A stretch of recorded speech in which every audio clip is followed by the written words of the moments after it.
Seseorang yang dalam kematiannya masih bisa menyalakan iman dan kehidupan orang lain tentu adalah pribadi yang istimewa. Seseorang yang bisa membuat tetangga-tetangganya lalu menyiapkan segala sesuatu saat ia berpulang, mulai dari tenda dan berbagai kebutuhan bagi tuan rumah yang berduka, tentu adalah orang yang menginspirasi. Ini adalah cerita tentang mendiang Bi Esther yang berpulang kemarin. Bi Esther adalah sepupu ibu dan ia merupakan juga bibi, begitu kami menyebutnya dalam tradisi masyarakat Karo. Ia juga adalah ibu bagi kami. Ia berpulang setelah berjuang melawan penyakit di usia lansianya. Dan ketika kemudian akhirnya berbagai perjuangan itu sudah mencapai puncaknya dan ia harus mengakhiri seluruh perjuangan itu, ia memberikan kemudian semangat bagi orang-orang yang menyaksikan perjuangannya.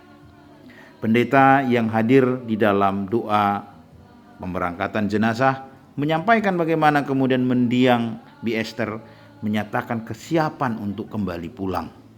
Ia menyatakan meskipun dalam situasi kemanusiaannya ia punya kegelisahan sendiri sebagai seorang ibu yang masih meninggalkan anak dan juga meninggalkan cucu, tentu ia dalam perspektif imannya menyatakan kesiapan.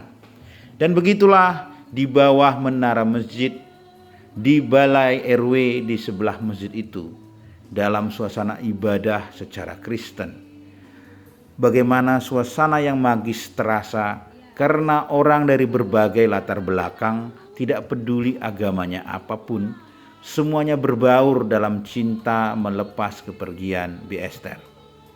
Ia adalah pribadi yang supel dan dikenal murah hati dan juga banyak membantu orang lain. Begitulah kebaikan seseorang itu tetap menyala, tetap menginspirasi meskipun akhirnya ia pergi berpulang. Perjalanan Bi Esther memberi inspirasi besar tentang bagaimana orang-orang mesti hidup dalam kebaikan dan meninggalkan kebaikan, hidup di antara orang-orang yang ditinggalkan. Selamat jalan Bi Esther, selamat kembali pulang. Kiranya Tuhan menyambut dalam kerahimannya dan yang masih mengembara berziarah di dunia ini belajar tentang kebaikan dari keteladanan Bi Esther.